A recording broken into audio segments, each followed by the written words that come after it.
বিশু, তুমি এনাদের সব বলে দিয়েছো তো? হ্যাঁ, সব কথা হয়েছে। আপনারা কিচ্ছু চিন্তা করবেন না। দেখুন, দেনা পাওনার ব্যাপারে সত্যি কিছু ভাববেন না। আপনারা যা চাইবেন আমরা সব দেব। কিন্তু মানে একটাই বিষয় হচ্ছে যে বিয়েটা কিন্তু সপ্তাহখানেকের মধ্যে হতে হবে। কথায় বলে না, লাখ কথা ছাড়া বিয়ে হয় না। আর আপনারা এত তাড়া দিচ্ছেন কেন বলুন তো? আমার তাড়া থাকবে না? যা একখান কাণ্ড সেদিন ঘটে।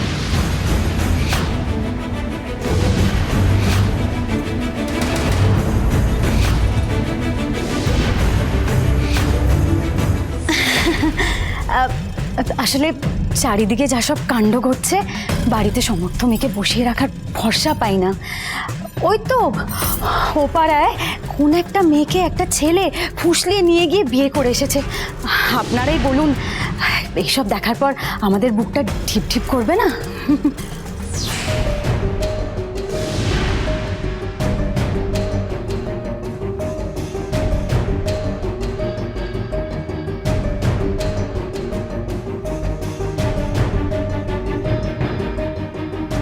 এসো।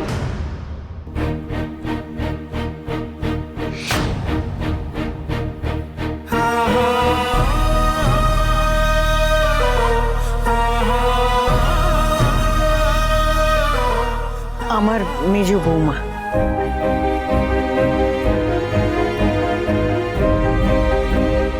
এনারা বাণীকে দেখবেন বলে এসেছেন।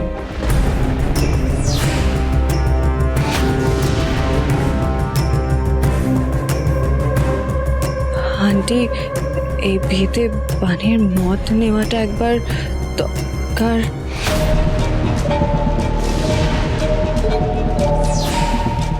মেজ বৌমা,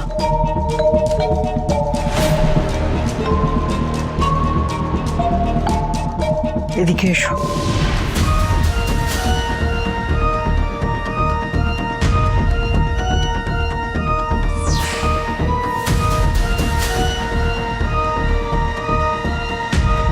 শোনো মেজ বৌমা, মধ্যবিত্ত পরিবারে না বাবা মার সিদ্ধান্তটাই শেষ কথা। আমি এই নিয়ে আর একটা কথা শুনতে চাই না। যাও, মানিক সাজিয়ে গুছিয়ে নিয়ে এসো। দাঁড়িয়ে রইলে কেন? যাও।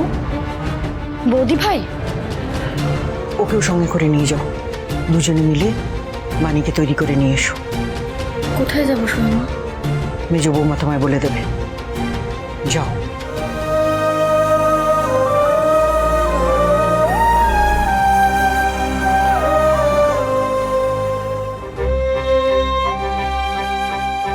বাণী হানিকে ভালোবাসে, জোর করে বাণীর বিয়ে দেওয়াটা ঠিক হচ্ছে না। এই বিয়েটা আমাকে আটকাতেই হবে।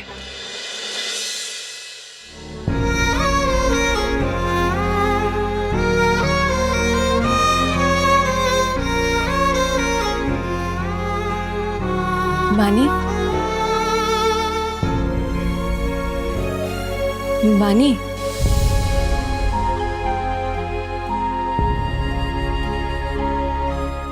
বাণী ওঠো।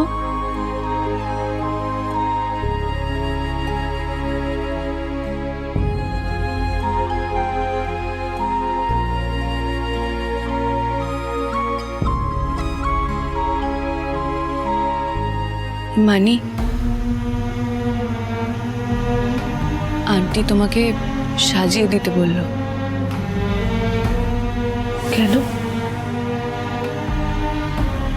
সাজবো? কেন? আমি এখনো তো মরিনি।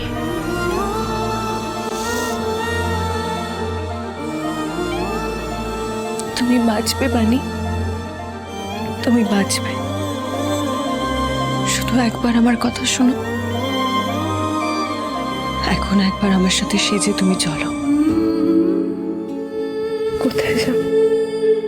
তোমাকে যে পাত্রপক্ষ দেখতে এসেছে গো বাণী দিদি।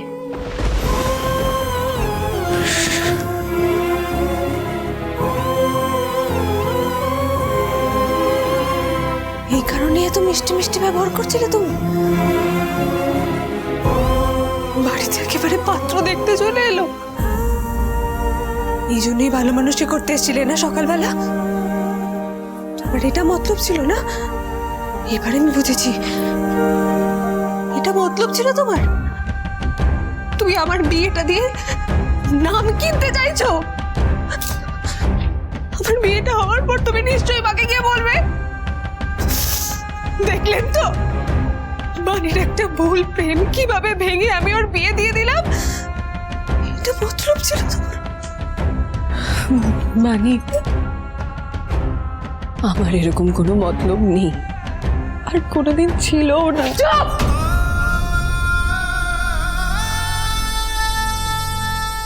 একদম চুপ! তুমি বৌদি ভাইকে এরম করে কেন বলছো গো বানি দিদি? সইমা বললো বলেই তো। এই মেয়ে, একটা কথা বলবে না।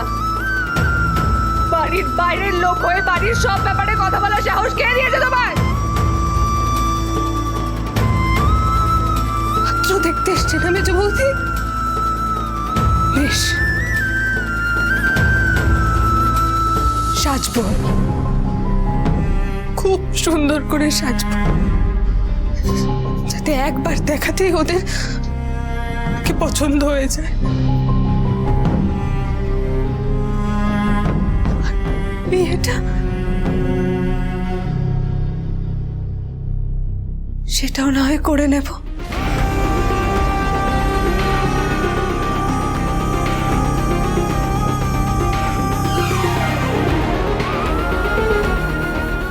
চিন্তা করো না, পাত্রপক্ষ দেখতে এসছে বলে আমি মরতে যাব না। আমি এতটা অবুঝ নই। বাইরের লোকের সামনে আমার মা, বাবা, দাদা, বৌদি কাউকে অপমানিত হতে দেব না। তোমরা চলে যাও, আমি নিজেই সেজে নিতে পারবো।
কি তুমি কাঁদছো কেন?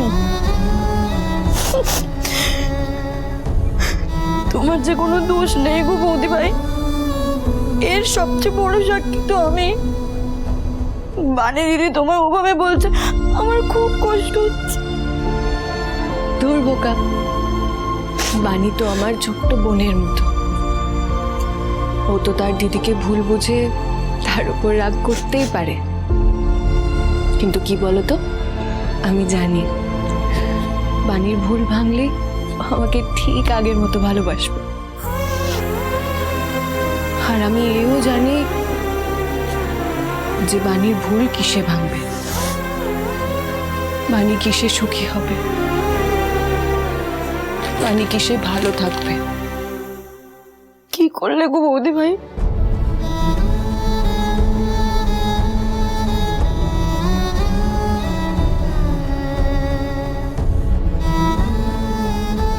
বাণীকে ওর ভালোবাসার সাথে মিলিয়ে দিতে হবে, হানির সাথে বিয়েটা দেওয়ার ব্যবস্থা করতে হবে। জানি তার জন্য আমাকে অনেক ঝড়ঝাপটা সইতে হবে, কিন্তু বাণীর হাত আমি ছাড়বো না।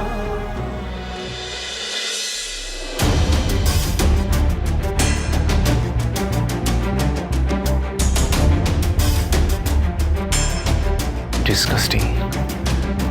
ঈশানী এখনো এলো না। এবার তো আমার মনে হচ্ছে আমাকে গিয়ে ডেকে আনতে হবে। এত একটা ব্রিলিয়েন্ট মেয়ে আর ক্যারিয়ার এভাবে নষ্ট হয়ে যাবে, এটা হতে পারে না। এই ফ্যামিলি প্রবলেমসের জন্য এখানে পড়াশোনা কি করে করবে সেটাই তো বুঝে উঠতে পারছি না।